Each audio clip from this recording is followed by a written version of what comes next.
नमस्कार, खबरों की खबर में आपका स्वागत है। मैं हूं तृप्ति। भाग उद्धव ठाकरे आया। अर्नब गोस्वामी के सुप्रीम कोर्ट से बेल मिलने के बाद सोशल मीडिया पर यही हैशटैग चल रहा था। क्या वाकई जेल से बाहर आने के बाद अर्नब के निशाने पर सबसे पहले उद्धव ठाकरे होंगे? अब तक महाराष्ट्र के मुख्यमंत्री को अपने स्टूडियो से ललकारने वाले अर्नब गोस्वामी सरकारी जेल से बाहर आने के बाद सबसे पहले उद्धव सरकार को ही निशाने पर लेंगे। क्या अर्नब की गिरफ्तारी से लेकर जेल से छूटने तक के 168 घंटे के एक एक पल का हिसाब लेगा रिपब्लिक चैनल? क्योंकि सुप्रीम कोर्ट के फैसले से यह साफ था कि न सिर्फ महाराष्ट्र सरकार, वहां की पुलिस, बल्कि हाई कोर्ट ने भी अर्नब के साथ गलत किया। अब अर्नब गोस्वामी को बेल मिल गई है, लेकिन इन 7 दिनों में अर्नब गोस्वामी और महाराष्ट्र सरकार ने क्या खोया, क्या पाया? सबसे पहले बात करते हैं महाराष्ट्र सरकार की। अर्नब गोस्वामी को गिरफ्तार करके उद्धव सरकार ने दिखा दिया कि उनकी सरकार से सवाल पूछने वालों को वो किस तरह कानूनी शिकंजे में फंसा सकते हैं। अर्नब गोस्वामी ने अपने शो में सैकड़ों बार उद्धव ठाकरे और परमबीर सिंह को खरी खोटी सुनाई।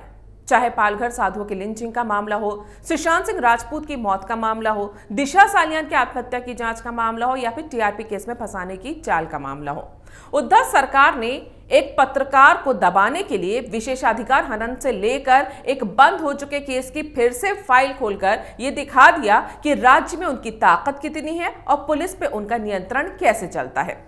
लेकिन खुलेआम राजनीतिक द्वेष से की गई इस कार्रवाई से उद्धव सरकार ने देश और दुनिया में अपनी साख खो दी। मुंबई पुलिस कमिश्नर परमबीर सिंह ने साबित कर दिया कि वो सरकार के हाथ की कठपुतली हैं और पुलिस कानूनी दांवपेच का इस्तेमाल करके कैसे कानून से खेलती है।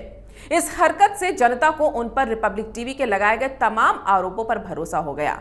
लोगों को यकीन हो गया कि साध्वी प्रज्ञा को परमबीर सिंह ने जेल में पक्का प्रताड़ित किया होगा। उन्हें यकीन हो गया कि सुशांत केस में मुंबई पुलिस ने जानबूझकर गड़बड़ी की होगी। उन्हें यकीन हो गया कि दिशा केस में पुलिस ने कुछ गड़बड़ की है जिसे वो छुपा रही है। अब अर्नब जैसे बड़े पत्रकार को दिन दहाड़े उनके घर से गैर कानूनी तरीके से गिरफ्तार करके साजिश के तहत 7 दिन जेल में अगर पुलिस रख सकती है, तो खुद को किसी संगीन मामले से बचाने के लिए वो किस हद तक जा सकती है, ये अब समझा जा सकता है। उद्धव सरकार ने अर्नब गोस्वामी से बदला तो ले लिया, लेकिन देश के लोगों की नजर में उन्होंने अर्नब गोस्वामी को हीरो बना दिया। उससे भी बड़ी गलती ये कर दी कि अर्नब को उसकी ताकत का एहसास करवा दिया। देश की जनता जिस तरह से उनके समर्थन में दिखाई दी, वो किसी भी पत्रकार के लिए एक सपना ही हो सकता है। इतना समर्थन तो किसी फिल्म स्टार या बड़े नेता को भी नहीं मिलता। अब जब सुप्रीम कोर्ट ने अर्नब को जमानत दे दी है, तो जनता को यकीन हो गया कि अर्नब को जानबूझकर फंसाया गया है। सिंपैथी की ये लहर अर्नब को तूफान बना सकती है और महाराष्ट्र सरकार को उस तूफान में तैरने वाली कागज की नाव जो कभी भी डूब सकती है। लेकिन अर्नब गोस्वामी उन लोगों में से हैं जो हार नहीं मानते और अपने दुश्मनों के आगे कभी झुकते नहीं हैं। उद्धव सरकार की मंशा तो यही थी कि अर्नब को ह्यूमिलिएशन के साथ गिरफ्तार करके, उन्हें बेइज्जत करके घसीटते हुए ले जाकर उन्हें जेल भेजकर उनकी हेकड़ी निकाल दी जाए। उन्हें मानसिक तौर पर इतना तोड़ दिया जाए कि वो उद्धव ठाकरे और परमबीर सिंह का नाम लेने से पहले भी 100 बार सोचें। लेकिन अर्नब गोस्वामी बॉलीवुड फिल्म इंडस्ट्री के कोई स्ट्रगलिंग एक्टर नहीं है जो नाकामयाबियों या साजिशों के शिकार होकर खुद को खत्म कर लें या बर्बाद कर लें या आत्महत्या जैसा कोई कदम उठाएं, जैसा कि महाराष्ट्र सरकार के मंत्री नवाब मलिक चाहते थे। वो एक फाइटर हैं और यही अर्नब गोस्वामी की वो खासियत है जो उन्हें बाकी पत्रकारों से अलग कर देती है। मैं फिर कहती हूँ कि अर्नब की पत्रकारिता के तरीके, उनके बोलने के अंदाज, उनके आक्रामक तेवर से आप सहमत या असहमत हो सकते हैं, लेकिन उनकी आवाज दबाना भारत जैसे लोकतंत्र में अभिव्यक्ति की आजादी छीनना है। उनकी विचारधारा को पसंद या नापसंद कर सकते हैं, लेकिन उसे बदल नहीं सकते। आज तो सुप्रीम कोर्ट ने भी कहा कि अगर किसी की विचारधारा पसंद नहीं है तो आप उस चैनल को ना देखें। देश में कई ऐसे चैनल हैं जो टीआरपी की रेस में आखिरी नंबर पर हैं, आतंकवादियों के हितैषी हैं, पिछले 6 साल से भारत में डर का माहौल है कहकर फेक नैरेटिव सेट करते रहते हैं, लेकिन उन्हें जेल नहीं भेजा गया। वो देश के खिलाफ जहर उगलने में माहिर हैं, लेकिन उन पर कभी कोई कार्रवाई नहीं की गई, क्योंकि ये उनकी अभिव्यक्ति की आजादी का अधिकार है। भले 4 लोग उन्हें देखें सुने, लेकिन उन्हें बोलने से तो कभी नहीं रोका गया। अर्नब गोस्वामी को बेल मिलने से क्या उनकी मुसीबतें खत्म हो गईं? देखिए, अर्नब गोस्वामी के चैनल का दफ्तर मुंबई में है और उन्होंने वहां की सरकार से पंगा लिया है। सरकार ने भी अपनी तानाशाही का सबूत दे दिया है। अब अगर अर्नब गोस्वामी फिर उसी जोश के साथ महाराष्ट्र सरकार को ललकारते हैं तो कौन कौन से केस महाराष्ट्र सरकार के पास हैं जिनके तहत वो उन पर कार्रवाई करके उन्हें परेशान कर सकती है। इस बंद हो चुके अन्वय नायक की आत्महत्या के लिए उकसाने के मामले के अलावा महाराष्ट्र पुलिस ने अर्नब पर गिरफ्तारी के बाद एक और केस दर्ज किया है, महिला पुलिस कांस्टेबल से बदसलूकी का।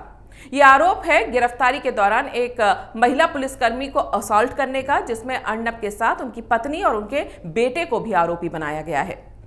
पिछले महीने ही रिपब्लिक टीवी के सीनियर एडिटर्स और न्यूज रूम के स्टाफ पर भी एक केस दर्ज किया गया है। पुलिस ने आरोप लगाया है कि रिपब्लिक चैनल ने खबर चलाई थी कि मुंबई पुलिस के अंदर अपने कमिश्नर परमबीर सिंह के खिलाफ नाराजगी है और वो लोग बगावत कर रहे हैं।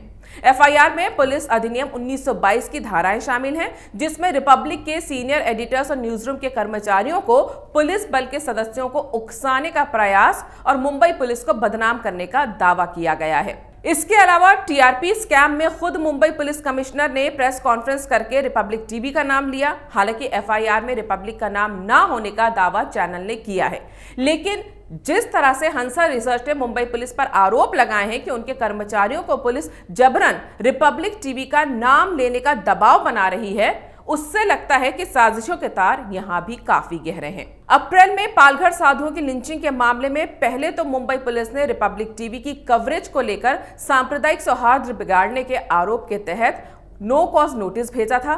फिर पालघर साधुओं की लिंचिंग को लेकर सोनिया गांधी का नाम लेने पर अर्नब गोस्वामी के ऊपर देश भर में 15 से ज्यादा एफआईआर दर्ज की गई थी। उन्हें पूछताछ के लिए घंटों बैठाकर भी रखा गया था।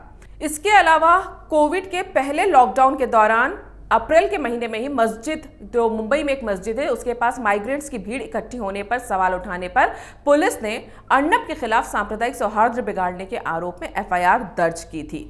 यानी पिछले 8 महीने में अर्नब पर एक के बाद एक कई मामले मुंबई पुलिस ने दर्ज किए हैं और जिस तरह से एक बंद केस को चुपचाप खोलकर अपनी खुन्नस निकालने के लिए उसने अर्नब गोस्वामी को गिरफ्तार किया, उससे लगता है कि वो आने वाले दिनों में किसी भी मामले को लेकर अर्नब को दोबारा फंसाने की चालें जरूर चलेगी। लेकिन क्या अर्नब मुंबई पुलिस और महाराष्ट्र सरकार की साजिशों के आगे घुटने टेक देंगे और अपने तीखे तेवरों को छोड़ देंगे? फिलहाल तो ऐसा नहीं लगता, क्योंकि अर्नब गोस्वामी को जिस तरह से और जिन टिप्पणियों के साथ सुप्रीम कोर्ट ने जमानत दी है, वो साफ करती हैं कि अर्नब की गिरफ्तारी और बेल को लेकर खींचतान कानूनन भी जायज नहीं थी। इसीलिए इसे सत्य की जीत बताया जा रहा है और जब सत्य की जीत होती है तो साजिशों की हार अपने आप हो जाती है।